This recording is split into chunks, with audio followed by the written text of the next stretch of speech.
Okay. All right, we're live. Hey, Ah. Okay. All right, you're on, Brianna. Okay, I'm choosing a passage from the book really quick so I can read that later. Okay, welcome everybody. Thank you for joining us today. And I would like to introduce our author, Sharon C. Jenkins. Hello. Hi. Sharon is the author of the Virtuous Woman book series. Do you want to tell us a little bit about the Virtual Woman book series? Absolutely. One of the most profound opportunities that we have as authors, we get an opportunity to craft a world that's never been seen or heard or experienced in the world that we live in. So I love the opportunity. I love the fact that we are empowered to go into the deep recesses of our imagination and share stories that can motivate, influence, empower, and make a difference in the lives of people. Absolutely. That's amazing. Thank you for that. Can you tell us a little bit about Queen Zara? Queen Zara. Well, I went to see The Woman King Mhm. and was inspired. And then I went to see Wakanda Forever, and I was really inspired. And one of the things that really floated my boat was there were very few women in the theater when I went. But the women that were there at the end of the Woman King, they got up and they were dancing, the African dance in celebration of the victorious, strong women. And I said, the world needs to understand that all women have the ability to be virtuous and to be strong.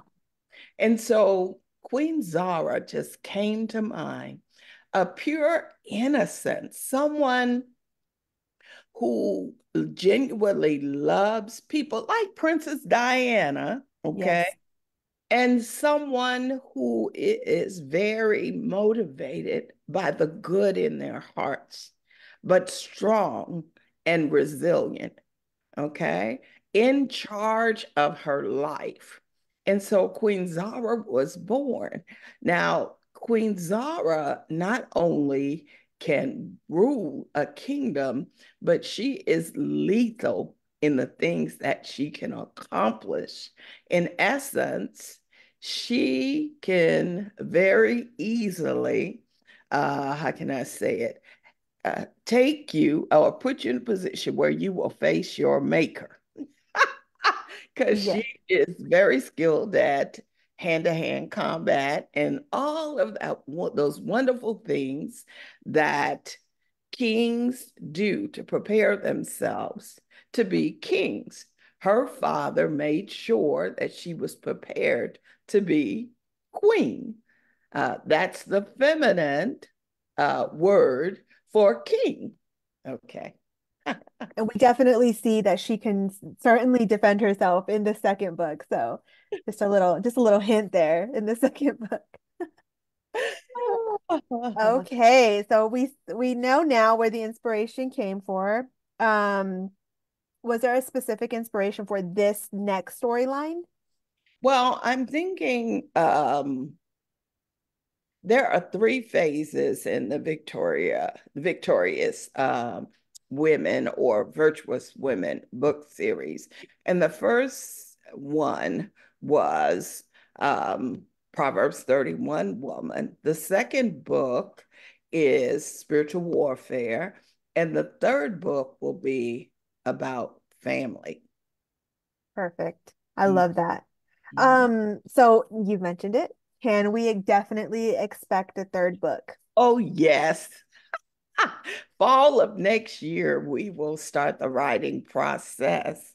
But and Princess Zara is going to, let me put it to you this way. You will see her blossom in ways that she's never blossomed before. Perfect. Great. All right. I would also like to take the time to introduce Ken Andrus, who's also on the Zoom call today. Hi, Ken. How are you? Oh, I'm doing great. Thank you. Thank you. Can you introduce us, or can you introduce yourself to us while we're here? Oh my goodness. Well, um, I'm living in Hawaii, so I got my Christmas Hawaiian shirt on. Decided to dress up instead of my usual T-shirt. even has even have slippers on right now because it's cold. It's 72 degrees. So but at any rate, yeah, my wife and I are both retired Navy, and so we were all over everywhere. But we wound up moving back to Hawaii, which is where my daughters were born, and my first grandchild. So, at any rate, this is an interesting place to be. If I look over my left shoulder over there, I can see Diamond Head. And to my right, I can see Cocoa Head on either side of the south part of the island. So yeah, it's a tough place to live, but somebody has to do it.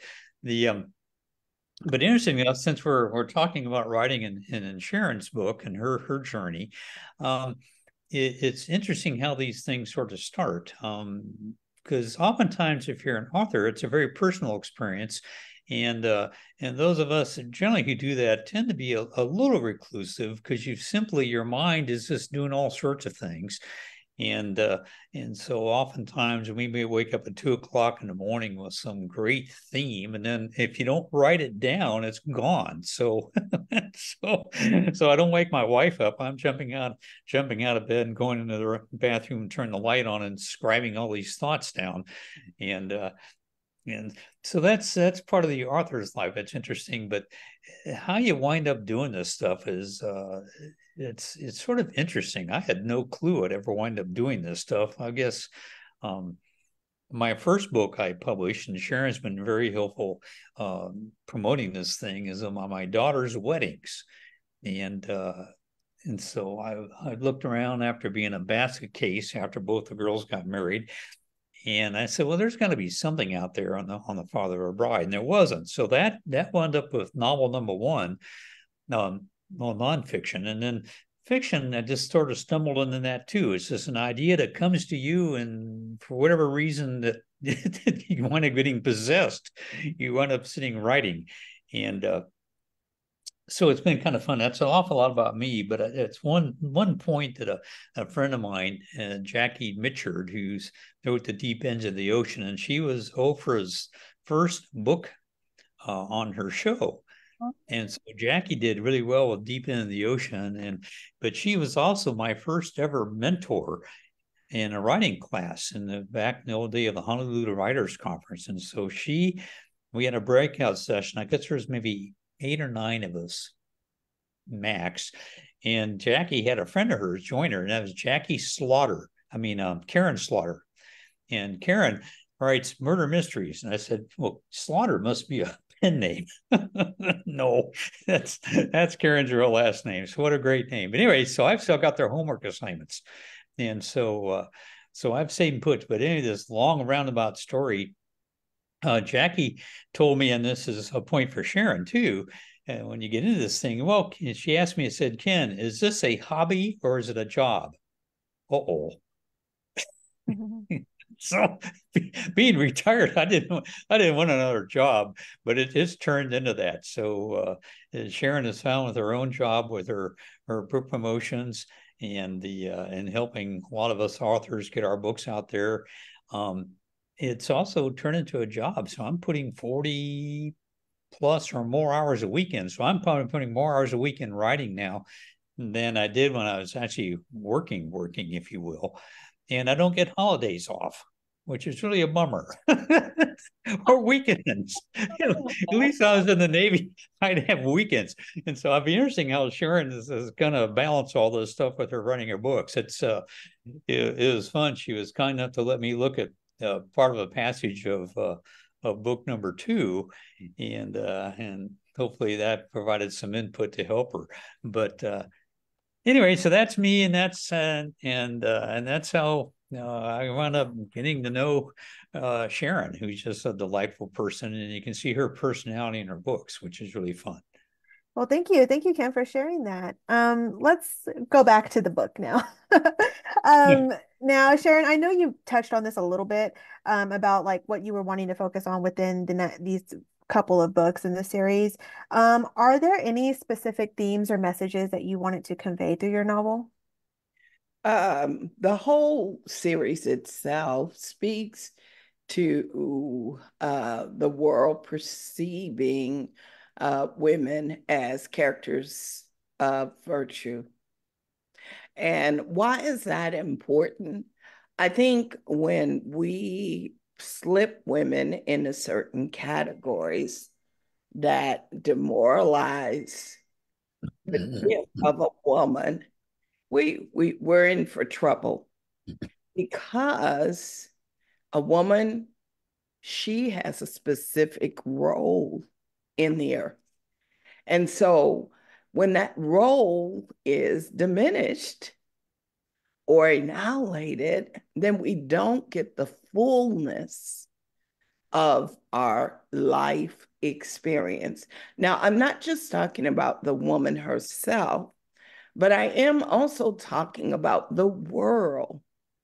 What are we called to be in this world? What were we designed to be in this world? And so the Virtuous Woman book series revisits God's original intent for woman so that we can leave some breadcrumbs for people who are searching for what was God's intent for a woman. Now, some people would say, well, that's your opinion. Well, based on my research, it's more than an opinion. So, the fun part of the book is Ken told you correctly. My personality is pretty alive and vibrant in these books. I didn't know I could write suspense the way that I've written it. But based on Ken's comment, he said I was visiting his old genre, which is thrillers. And so we have a lot of events in the book. And I'll give you I'll drop a little clue because Ken helped me with the pirate scene. Yes, Zara gets tangled up with some pirates. And Ken, being the Navy guy that he is, helped me get the terminology right. Now, let me just say this to you. It's very important as an author to do your research. You never know who's going to pick up your book. And when they pick up your book, you want those things that can be true, you want them to be correct. And so thank you, Ken, for lending your expertise to that particular section. So there are a lot of things that happen to Queen Zara. Now, in the first book, she's a princess, and you need to read the first book to get a real understanding of why she becomes queen. And we're not dropping any more seeds. You're going to have to go get the book. And because we knew you were going to be curious, the ebook is free. The Untold Love Story is free today and tomorrow. Okay, but you don't want to forget to get The Lost Queen because that was tailor-made for your holiday reading. So Princess Zara becomes Queen Zara, and I know you are curious as to how that happened. And so you need to read the book. Okay, Brianna, I'm ready for the second question. Okay, Third so Let's finish question. the yeah, book. yeah. So you talked about research, um, and you kind of mentioned that Ken helped you with some research for the pirate scene. Um, did your book require a lot of research? And if so, what was the most interesting or surprising thing that you learned? Well, okay. So I'm going to do the technical stuff first. Okay. This wonderful book called A Warrior's Sword is the book that I use, written by one of my authors, Walter Collins. This wonderful book I use to establish the spiritual foundation in the book. And she is a Marine and she knows about warfare because she's been in several wars. And so she gave me a feminine perspective on warfare. Okay. Then in my research, I did a lot of research on immigration and Hmm. I found out a lot of stuff. You know, it's not easy to come to the United States of America. Absolutely. It's not easy to come here and it's not easy to stay here. And because of that, and because of the way that Queen Zara arrived in the country, she had to do something so that she could stay, or she would have been immediately deported. So I had to do a lot of research on that. And then uh, I don't want to give anything away. You got to read the book. Okay. What else? What else you got for me, Brianna? So, on the topic of research, how do you balance the need for accuracy with the creative aspects of storytelling? Well, in my case, I've always had a vivid imagination, right, Ken? Yes, she is. I've always had a vivid imagination and I'm a possibilities thinker. So I'm going to push the limits on truth. But I also realize that imagination, when you use your imagination or your creative imagination, there needs to be a certain element of truth. Okay. And so the element of truth is simply this: tell the truth where you can and build your imagination or creative imagination where you can. And you have to know what that dance looks like. So if I said Queen Zara had a blue eye and a black eye, and you knew she was of African descent, that might not go so well. But if I was writing a YA fiction book, that would work. Mhm. Okay.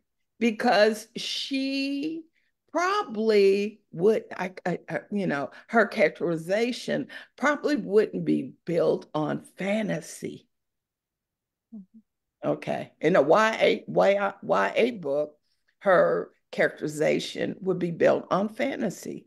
In this romantic suspense book, guess what? It's built on reality. So, anyway, I hope I answered your question. Did I answer your question? Yes, yes. Okay, let's change it up a little bit and talk about challenges with writing this book. So we know that every writer faces challenges during the writing process. What were some of the challenges that you encountered while writing this book? At the same time, I was taking a doctoral class, level class two. And the challenge was writing both. I've got the academic thing going on one side, and I've got the creative thing going on the other. And I can tell you, by the time I wrote the last line of The Lost Queen, I couldn't see straight. Mhm. That was something that happened. That was the challenge.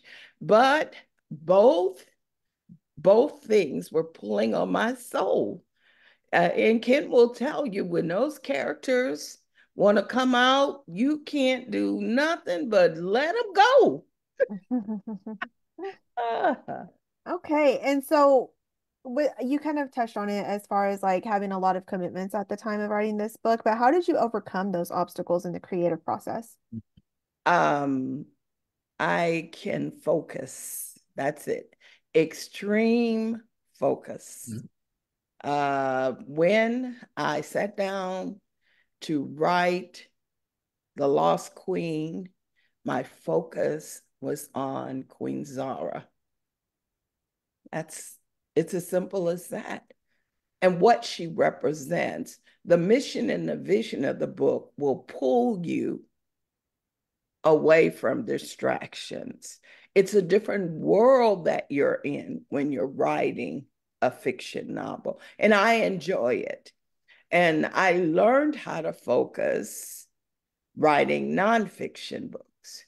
So that was the easy part.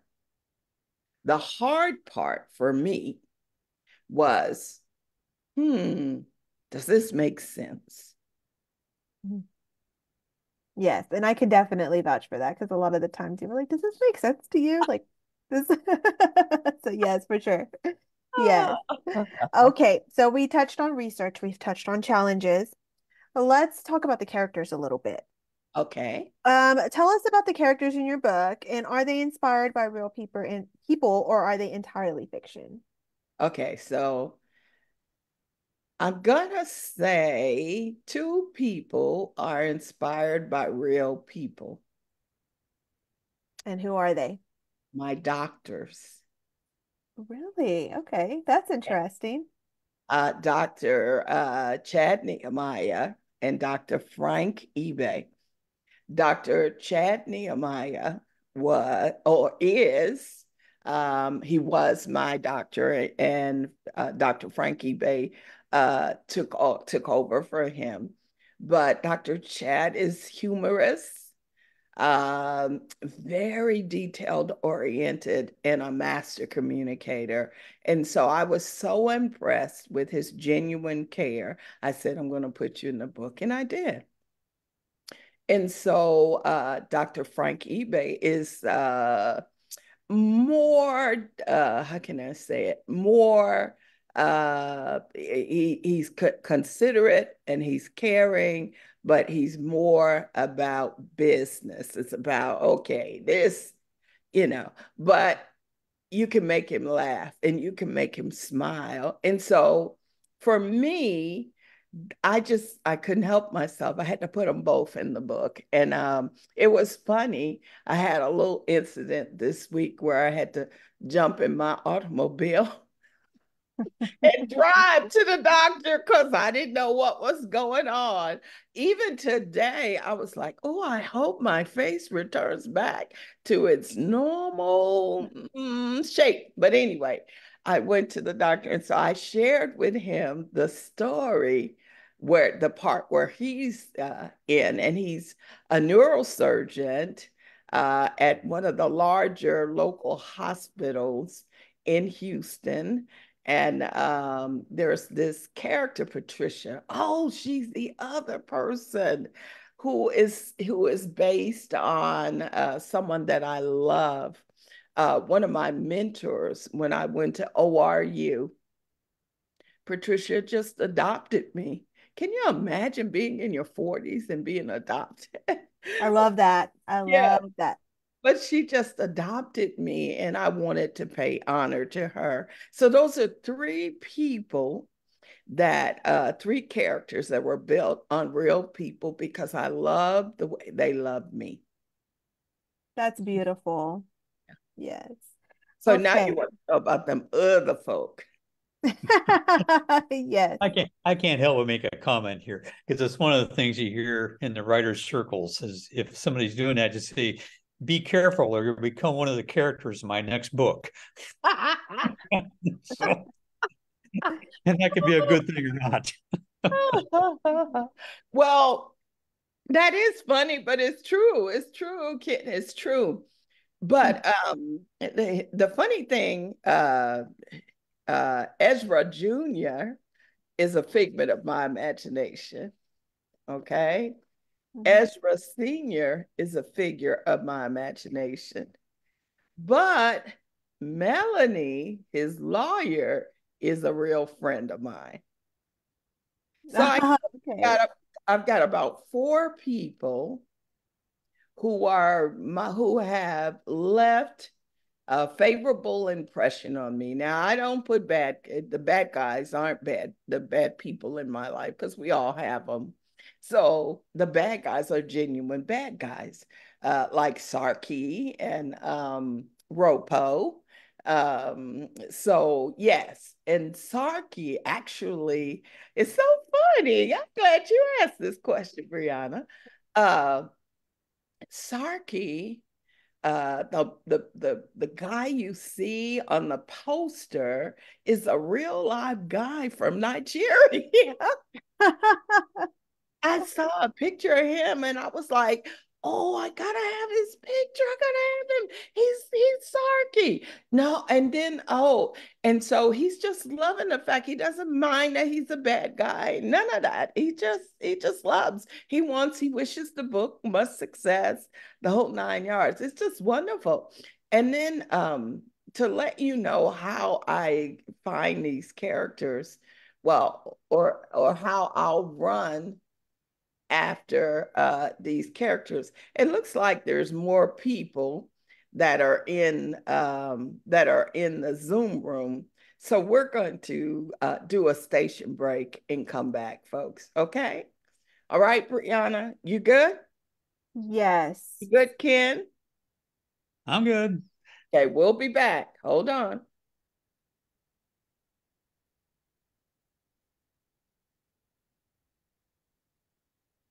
I have to figure out how we end this. Figure out how we end this. I'm holding my tongue.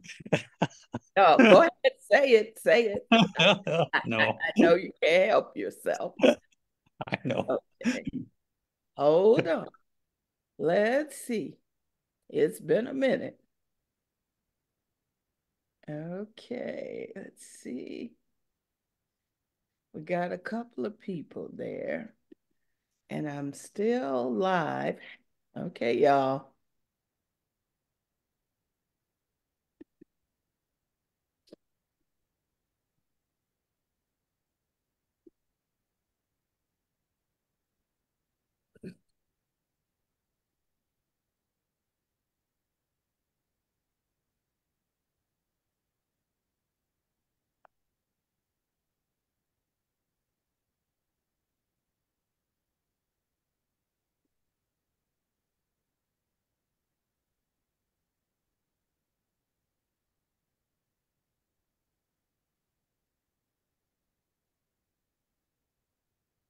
Hmm. Okay, I don't know what's going on. I'm still trying to figure it out. Okay, hold on.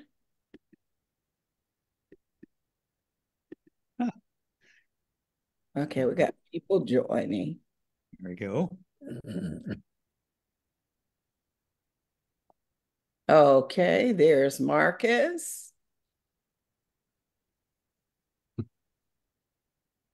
Hi.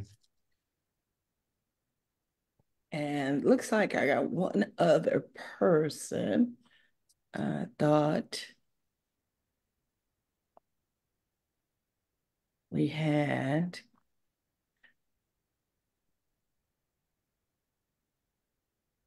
Okay, who is this? Connecting to audio. Hmm. Okay, no, that's not gonna work.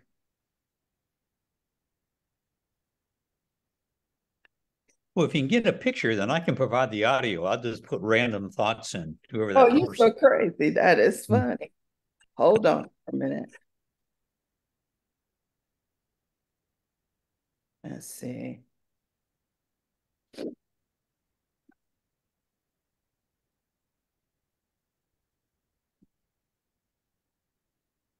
And then we're going to close out in about 10, 15 minutes.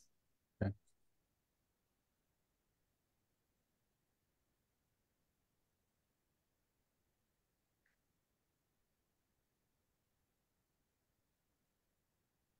Marcus, you look happy today. All these bright colors. Marcus, meet Brianna. Hi, how are you doing? I'm good. How are you? I'm doing good. Okay. Carol wants me to take notes. Jason, Jason, I'll try one more time.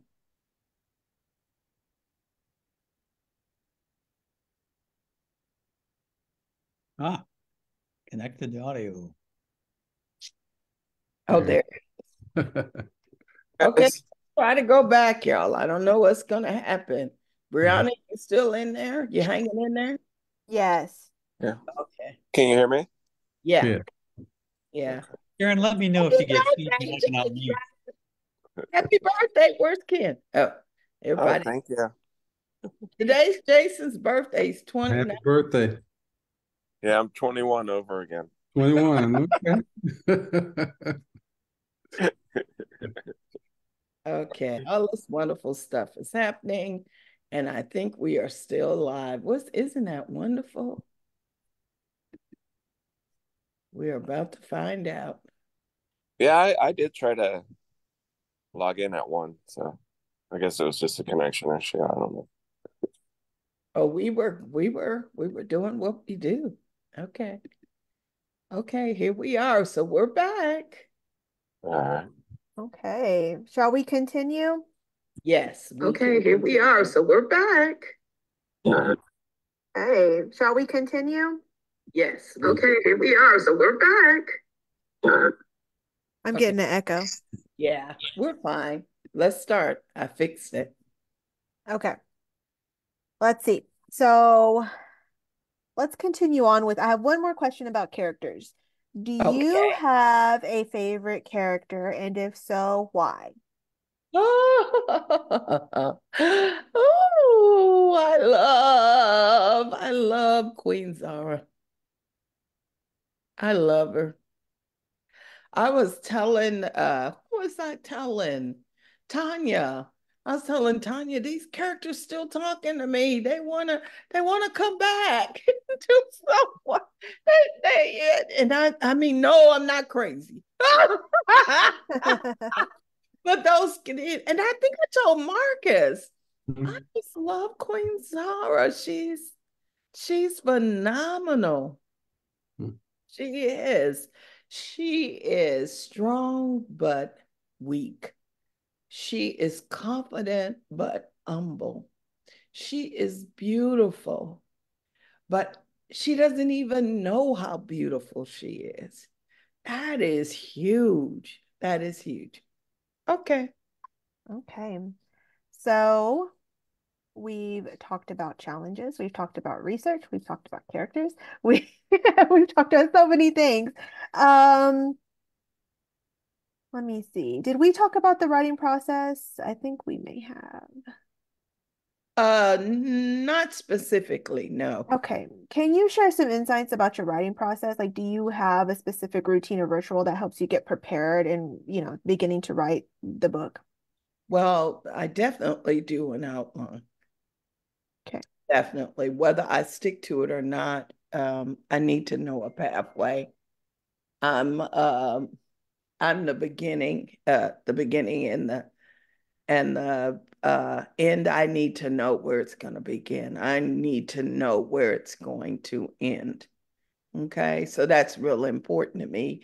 And then what I like, there's a process I use, but the software I tried this time is Chapterly, and it really helped in structuring my characters and all the timeline, but also getting the facts together about the places I was talking about. And actually, I did talk to some people about the area that Princess Zara ended up living in here in Houston. So, yes, yes. Okay. And then I know that you mentioned it like when we first started about the inspiration for the book series and some of the movies that you were watching at that time. How did the idea for this book come to you, and then how did it evolve as you wrote it? Well, before I even became a book author, I was a playwright. And Hmm. so I really saw this as a screenplay. Hmm. And I talked with my ladies and brilliant women in film, and the founder, Joe Montreal, said, write the book first and then turn the book into a screenplay. And so that's not a hard thing for me to do, by the way, to write the screenplay. Mhm. But the book helped me flush out all of the details. And that made the bigger difference. It Mhm. also helped me to see what's possible and what's not possible. Originally, book two was going to be in Africa. Mhm. She was actually going to participate in the battle in Africa, and be the commander in chief like she is. And in book one, oh, not going to go there. Go get the book. Go get the one that's free today. Go get it, and you'll find out. But she doesn't run from war. She runs to it. And that's one of the beautiful things her father gave her, because she knows no fear when it comes to meeting challenges, Mhm. unless they're the challenges of the heart. Mhm. Okay. And then one of the beautiful things that Marcus did for me is he understands characterization, building characters. And he told me stuff about Queen Zara I had to think about, stuff he saw in the book, which I thought was fabulous. And I guess my son keeps coming in and coming out, but I wanted to thank him for Jason.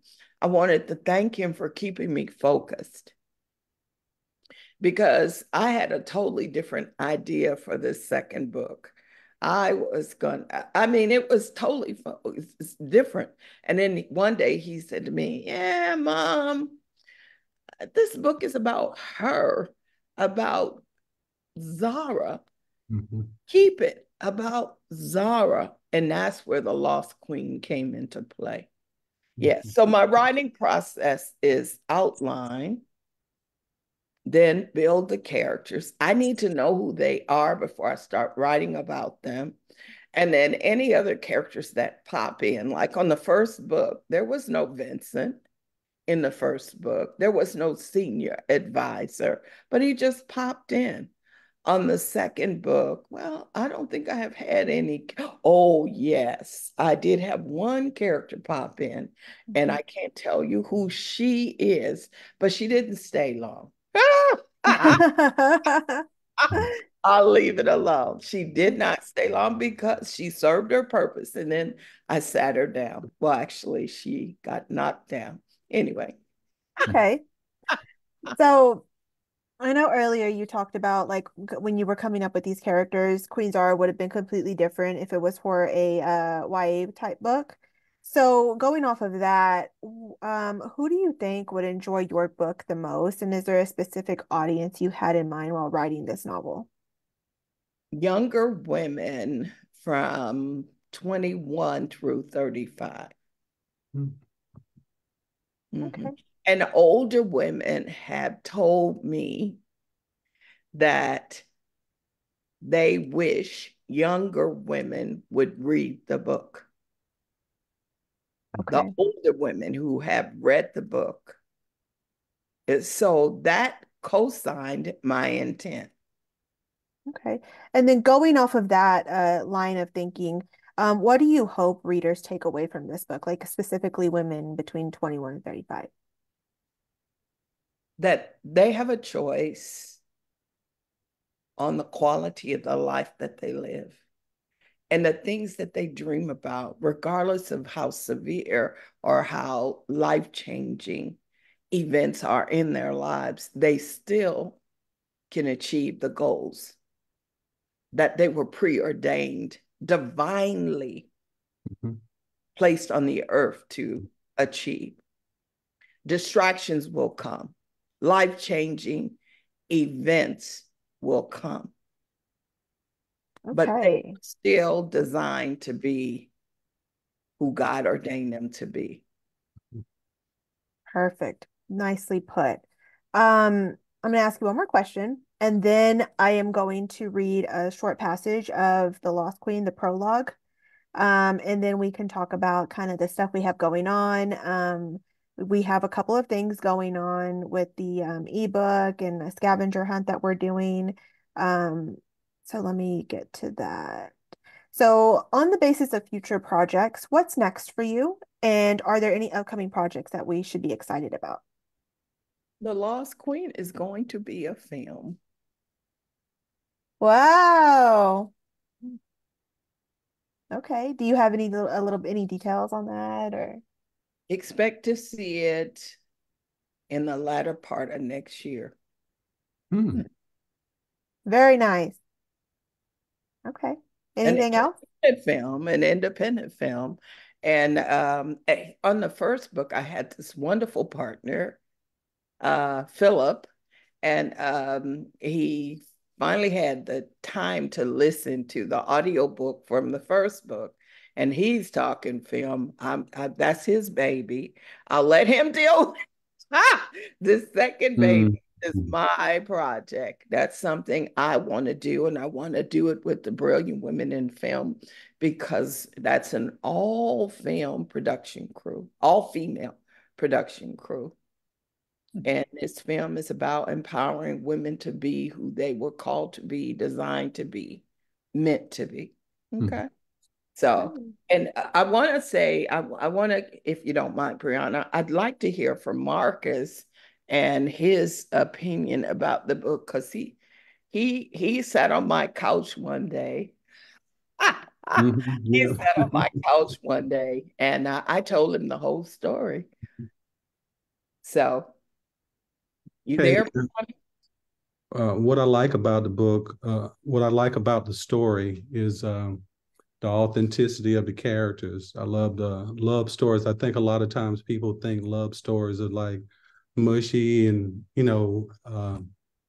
how I feel and emotionals have, but the real love is challenged. And that's what I like about it. It challenges how you feel about it. You learn to forgive, you learn to repent. All of that stuff comes into play. And also we have to get over our issues. And that's what I love about the character of Zara, because she didn't get the love from her father. In a day's time, there's a lot of women who have daddy issues, but Zara overcame those. But it didn't just, I'm just going to lay on somebody's couch. It was a process through that. And that's really what life is about. It's nothing that just happens overnight. And that's what I liked about the authentic, about the fullness of the stories. Even though it's raining, how do we deal with all the rain and how do we keep our integrity? That's what I look about the story.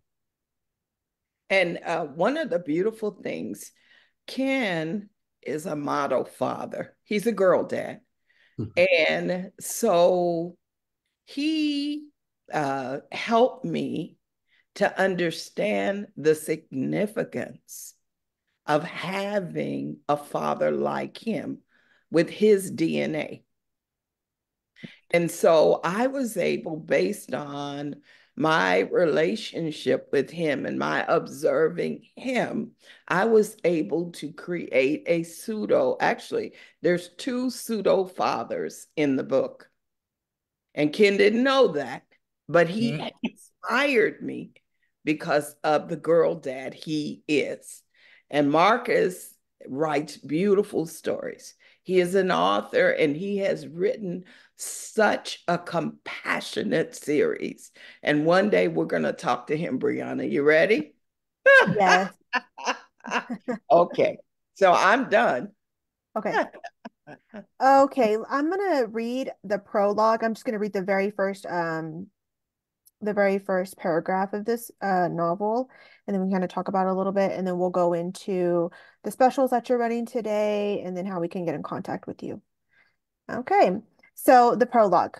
The sweet fragrance of honeysuckle permeated the air as a turtle dove sat sang a lovely, seductive chorus. Their high-pitched coo could be heard throughout the garden by anyone who was listening in the distance. But the two young lovers seated on a marble bench seemed oblivious to their symphony. On the left was a stately young gentleman with piercing blue topaz eyes and hair the color of a blonde palomino. Opposite him sat a slender, exquisite masterpiece of a woman that rivaled the masterpieces of Amy Sherald. And they were intertwined in an intimate conversation that would redden the face of any Catholic priest. After all, they were betrothed by no consequence of their own. But destiny had brought them together again, and now they were inseparable. Beautiful. Did I write that? What do Any you think, comments? Ken? What do you think, Ken? What I'm thinking, well, I'm gonna have to download the thing. I got, I'm certainly reading lots of excerpts. I'm gonna put download on the Kindle because it's shared with my wife and two daughters. So we've got gazillions of books, and so it's going to be fun to expose them to your sites, because I was taking notes as you're going. That's my head kept going down, and you've touched on your novel. You've touched a lot of the things, underlying theme, characters, women characters, women of virtue, the background research, the broader context, the human experience. You created believable characters, and so anyway, so I can go on, but basically you kind of touched all the things that will make a very interesting read and a fun read. So very congratulations on that. That was very good. Thank you, Ken. Yes. Okay. So the Untold Love Story, which is the first book in this Virtual Woman series. I have here that it is free today. Speaking of Ken's ebook Kindle thing he has that gets shared. Everyone can download that ebook today. And Sharon, if I'm correct, if they purchase the second one, you get one free. No, actually, they can get the Untold Love Story. Anybody can get the Untold Love Story today and tomorrow for free. Even Ebook. better. Even Even better. yes. And then we encourage you so that you can have book one and book two. It's kind of like a rom-com series on Netflix. You got to keep looking at it. You got to binge it because you want the entire story. Okay. The entire story. So go purchase The Lost Queen today, and you will get a how can I say it? It's a treat. I'll just put it that way. Yes, it is. And then we're also doing a scavenger hunt. Sharon, can you speak a little bit about the scavenger hunt that's going on? So on virtuouswomanseries.com, there is a scavenger hunt, and there's a day 1 through day 7. And on the 7th day, what I'd like you to do is to send me your list of cute. Well, actually, every day you have to send me your answer to that particular question. And then on the 7th day, I need your entire story because I want to see, did you either read the book or were you able to put the pieces together for the book? Okay. Great. Okay. Yeah. And speaking on that of sending you things for the scavenger hunt, how can readers connect with you or stay updated on your future projects? Well, they can go to mcwritingservices.com, check us out. They can send you an email, Brianna, because Brianna is my assistant, and she's a very Oh, good one. Thank you. Hallelujah. Marcus is saying hallelujah, and Ken saying hallelujah.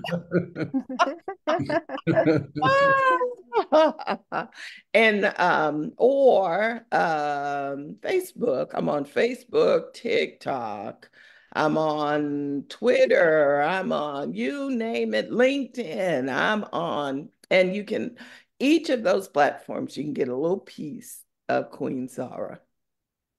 All right. Well, we want to thank everybody for joining us today. Thank you for taking the time and listening to us interview Miss Sharon C. Jenkins, and you touching on your book and the process through it. And we just enjoyed that so much today.